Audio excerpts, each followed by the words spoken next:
I know everybody I go like we, still we irie. Cause me no love likes. No, so every time I rise, we do it for the love, we not do it for the likes. Do it for the love, we not do it for the likes. Do it for the love, we not do it for the likes. Do it for the love, we not do it for the likes. Make them know success don't come overnight. No make them know. Hi everybody, welcome to another episode of the Spot. Today we'll be talking to a person who recently come on the fish keeping arena on YouTube. We'll be discussing with him where he's coming from, where he's going, and how it is today with regards to his work and his activities in the fish keeping hobby. It is hope that you'll find this one interesting and you'll stay tuned and listen. Stay tuned.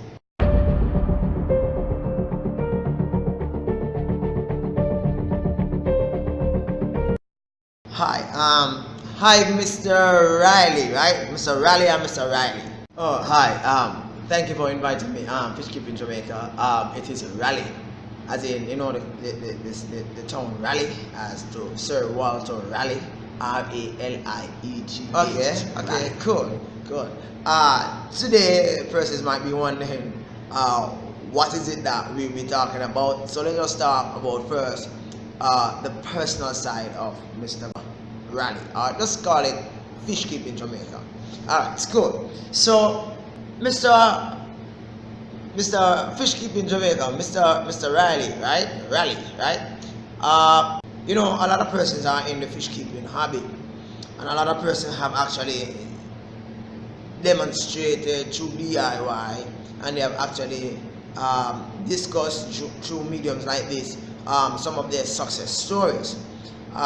Today I would like to ask you, what are some of the greatest success, yes, but some of your disappointing moments within the hobby? I have had several disappointing moments in the hobby. I've actually remember one time I actually made an aquarium. Coming from me, this might sound strange, but I've actually made an aquarium, and just when I was about to actually mount the aquarium, it broke. Right? I remember another time when I actually went to the glass shop, purchased the glass, and when I came home and was in the midst of fitting up the glass, I realized that one of the glass was actually out.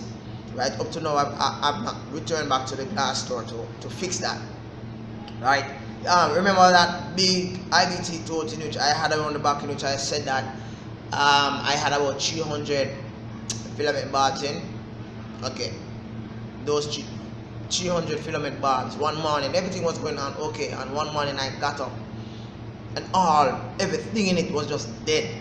Right? Eye water actually came to my eye because it was really hard, and up to now I have not really said or mentioned or suggest on my channel what that actually happened, and I'm just not ready to talk about that yet, because I went through a lot getting those fish to be where they are and where they were, should I say, and it just disappointing that way. Another disappointing moment in my hobby is when I actually lost my Oscar. Right? And I share that with you, but it's not everything I'm going to share, right? Because some of them is really personal. I have had several mishaps. I remember one day I was about to feed my fish and I touched the side of the IBC toad, and I actually felt electricity just running through my body. Right? It's amazing how I found out that I had a short circuit somewhere in the ground, which actually went into the IBC toad, which was actually in the electricity was actually in the water.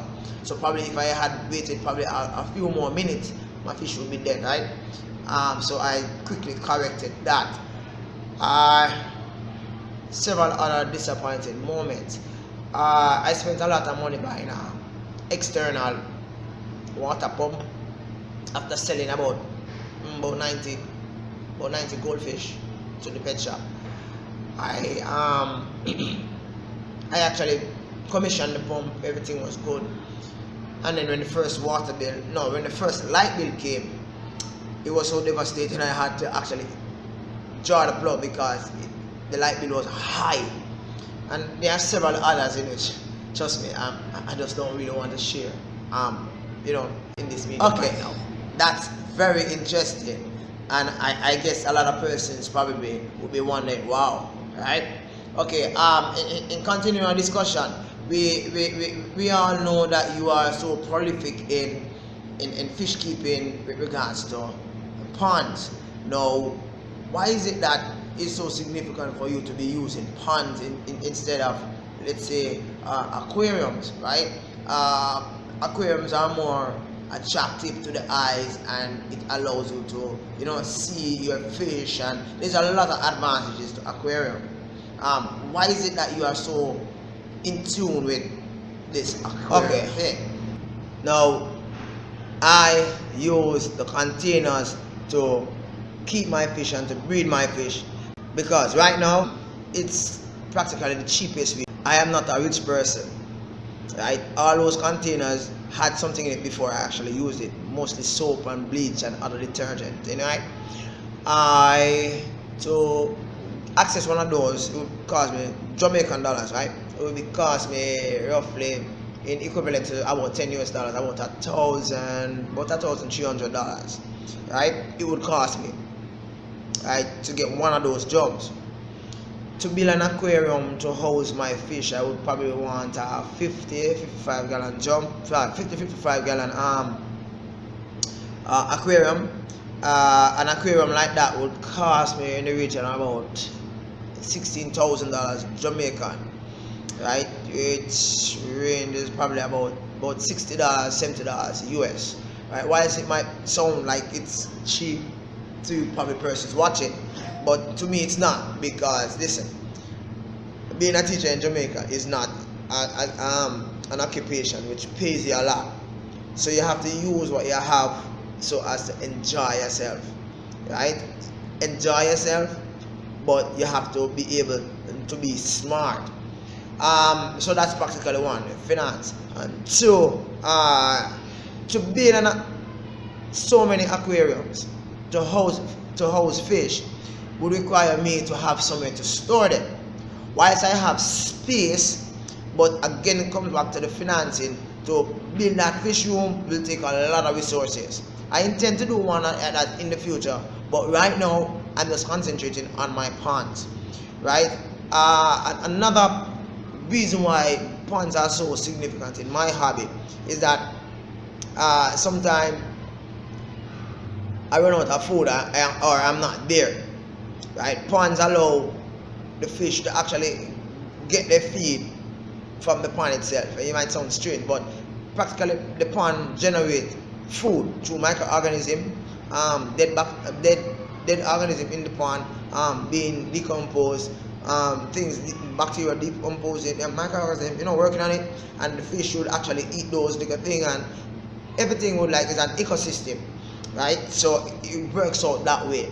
And if I had those fish in let's say aquariums, what would happen? I would have to be fixing up the tank in such a way that it will take more time than if I really have right now. So it's really difficult for me to say, okay, I am going to use, let's say, aquarium, right? Because it will require more, right? And that is one of the reasons, right? And I would have to find some way to filter those aquarium. I would have to find more electricity.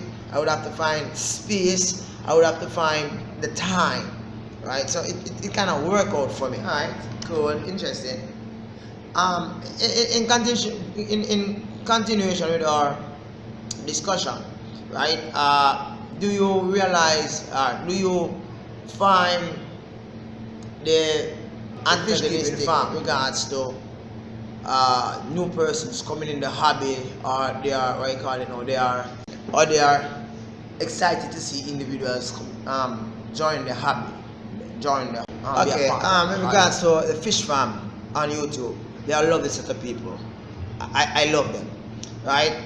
Point to note, however, I realize that once you have actually climbed to a certain level within the fish farm community, the whole dialogue in which you normally have with those persons in the fish farm have actually decreased, right? I do not intend to be like that. I prefer to probably hire somebody to respond to my comments rather than just let them sit there and nobody actually communicate with them, because sometimes persons ask genuine questions and I really try my best to answer each and every person. And I can just remember a few years ago in which I was like asking persons questions online with regards to fish keeping, and months would pass before I actually get response. So therefore, if it was something to save my fish would be dead, buried, and probably some memorial service being held, right? With regards to the fish farm, I can say that they have helped me a lot, encouraging me and pushing me to challenge myself to venture into new areas.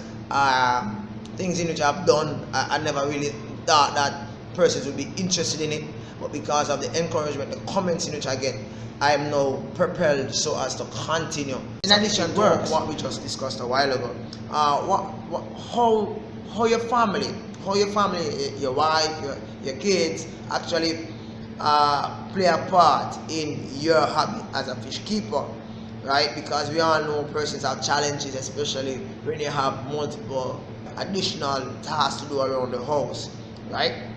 With regards to my family, well, my wife was kind of hesitant with regards to having so many containers in the yard, but we had an agreement where I take one section of the yard and she take another section, because she wants to plant her flowers and have her garden, right, and her fruit tree. As you can see, I have cherry, mango, breadfruit, ackee, different trees, June plum, all trees in my yard. My wife worked that, right, and some palm trees, of course, right. So it's hope that those will actually be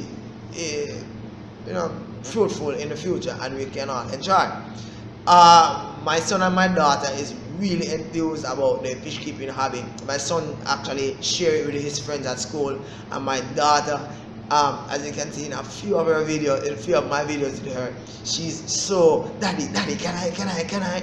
So I feel as if I'm taking my family on a journey in which everybody is like having a role to play, and sometimes you might not know, but my wife is there helping me to pick fish and giving me ideas as to how to build my channel. Yes, she actually researched for me, and she will come and she will give me some documents and say, listen, try this or try that, and it's practically working, because I'm getting to meet new persons, whilst my subscriber have actually lagged for the past 2 months.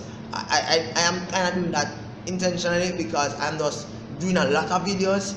I'm not really going out there and sharing with persons that, listen, check out my channel, in which I did in December, January, and part of February. So that's the reason why my subscriber base is like stuck in the 840s. But I'm still happy because my message is being, I think persons have actually recognized the ways in which I've been creating past few months. Yes, I understand. Another point, I'm not going to keep you long because I know that you are a very busy individual, right? But of late, you have been having a lot of issues with the frogs, right? And I've heard you said that you're going to be actually transitioning from the smaller fish to the larger fish. Why is this so? I think that the frogs, when they are at a certain size, they can jump very far, right? When they are big, they can't jump that high in the pond. So therefore, I have problems with small toads like frogs, right? Now, I intend to get some oscott, some peacock, and some other cichlids, which would create problems for the frog, because in my IBC toad, they have actually jumped in my Jack Dempsey pond, and I don't see them jump out. Same with my other cichlid pond, they have jumped in it and they are not jumping out. Alright, but with my other ponds, with the small fish, they are like going around and they are eating the fries. So I'm going to be changing out, and I am going to be putting my live bears, my small fish, in about 4 different. So wouldn't it be easier for you to just build a secure area and actually house your fish instead of go through all that expense. A few months ago, I shared here the fact that living in the rural district versus living in the urban district is totally different thing in Jamaica. In rural spaces, you are more able to have things outside, and it's considered safe and secure. I live in a rural area, a rural community, so having my ponds outside, it's not really threatened by, let's say, by theft or by wandering stray animals, right? It's not affected by that. So therefore, I'm okay with my ponds being on the outside.